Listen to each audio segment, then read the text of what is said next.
Ya, Assalamualaikum warahmatullahi wabarakatuh. Perkenalkan, nama saya Kamal Akhtar Adawi dari kelas 1C jurusan manajemen.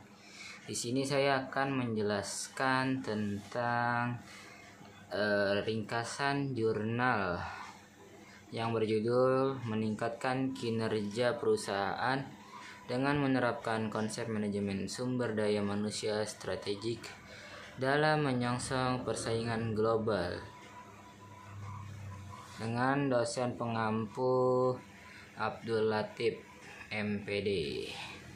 Ya, ringkasan ini dibuat oleh dosen UIN SGD Sunan Gunung Jati, Bapak Kadar Nurjaman SEMM. Ya, langsung saja ya. Sebuah perusahaan jika ingin berhasil dalam persaingan di era global seperti saat ini harus mampu membuat rancangan manajemen sumber daya manusia yang mempunyai kemampuan serta responsif terhadap perubahan dunia bisnis di masa yang akan datang atau strategik.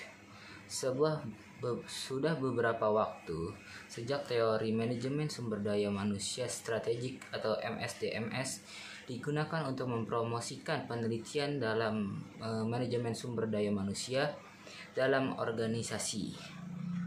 Teori MSDMS ini dikembangkan menjelang akhir 1980-an atas dasar yang didasarkan pada berbagai teori strategi sistem, modal manusia dan ilmu perilaku, dan atas dasar pandangan berbasis sumber ulang.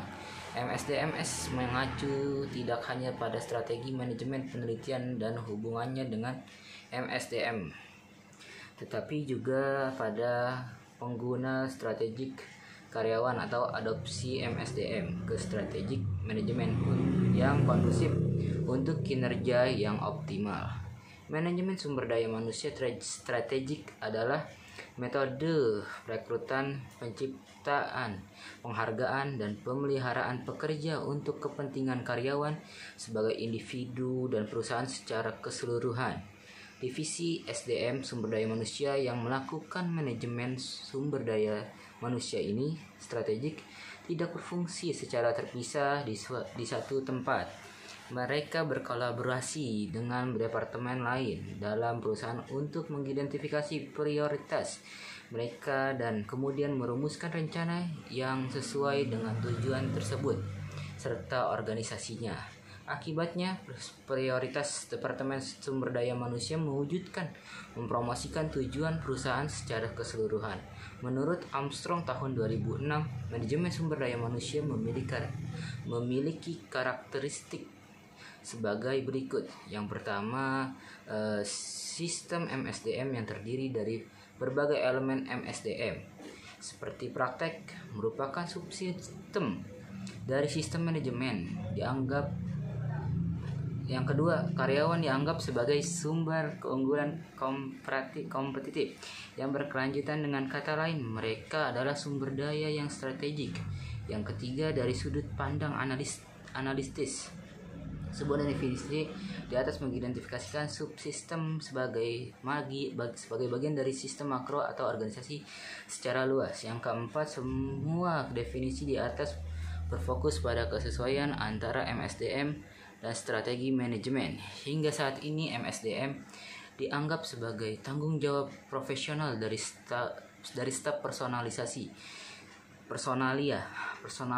Oleh karena itu, fungsi MSDM untuk memberikan nasihat profesional ditekankan, berlawan dengan fungsi klinis yang secara langsung berkontribusi pada kinerja organisasi, departemen produk, dan pemasaran. Metode yang dipakai untuk menulis mengenai manajemen sumber daya manusia strategik ini menggunakan pendekatan kualitatif dengan menggunakan metode tinjauan pustaka. Penelitian kualitatif digunakan untuk memahami bagaimana orang mengalami peristiwa. Meskipun ada banyak pendekatan untuk penelitian kualitatif, mereka cenderung fleksibel dan fokus pada mempertahankan makna yang kaya saat menafsirkan data. Penelitian kualitatif juga menganggap diri mereka sebagai instrumen dalam sains, sehingga semua kesimpulan, persepsi dan cara disaring melalui lensa pribadinya. Untuk alasan ini, ketika menulis metode analisis kualitatif, penting untuk fokus pada strategi Anda dan memberikan penjelasan rinci tentang pilihan yang Anda buat saat mengumpulkan dan mengevaluasi. Menurut Moleong tahun 2010, MSDM atau Manajemen Sumber Daya Manusia Strategik telah mengarahkan kembali kepada teori ini dari fokus mikroskopisnya pada karyawan individu ke sesuatu yang lebih makroskopis. Dalam konteks teori sistem dan teori strategi, melihat peran MSDM dalam kinerja organisasi dan tujuan manajemen akhir.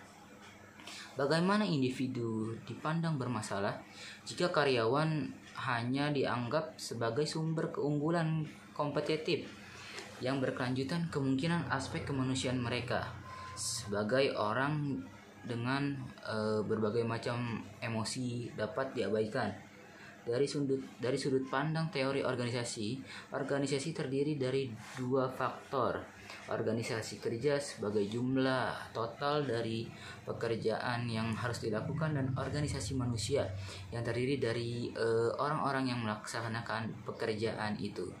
Konsep MSDMS sendiri ini dalam upaya untuk meningkatkan kinerja sebuah perusahaan dapat dilihat dari dua aspek atau perspektif, yaitu faktor campur tangan atau intervensi dan faktor hubungan sebab akibat. Yang pertama, kita akan menjelaskan faktor intervensi. Sangat diinginkan bahwa MSDMS cocok dengan strategi manajemen secara langsung meningkatkan kinerja organisasi, karena organisasi kemudian hanya perlu merencanakan dan mengimplementasikan kebijakan dan praktik.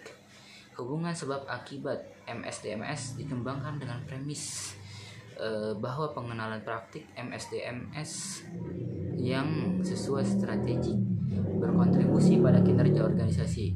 Kesimpulan dari penelitian ini menyelidiki manajemen sumber daya manusia strategik atau MSDMS terutama dari sudut pandang proses untuk meningkatkan kinerja organisasi. Yang pertama, menganalisis fitur umum dalam definisi MSDMS itu. Mengklasifikasikan 5 fitur kesesuaian yang erat antara manajemen sumber daya manusia dan strategi manajemen dan lain-lainnya. Yang kedua itu pendekatan yang menyelidiki hubungan antar strategi, praktik MSDM dan kinerja organisasi ditinjau.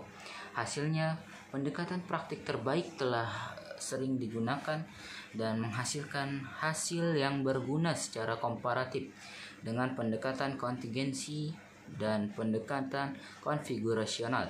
Dalam penelitian ini juga dibahas bagaimana MSDMS berkontribusi dalam meningkatkan produktivitas dan performa organisasi.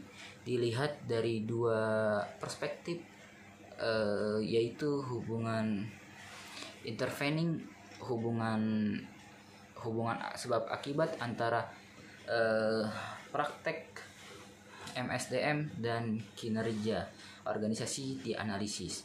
Dari peninjauan studi sebelumnya, retensi dan banyak faktor ditemukan sebagai faktor intervening, dan disarankan bahwa menempatkan terlalu banyak penekanan pada hubungan sebab akibat tidak realistis dalam studi empiris. Ya, mungkin cukup sekian dari saya ringkasan ini. Wabillahi taufiq wal hidayah. Wassalamualaikum warahmatullahi wabarakatuh.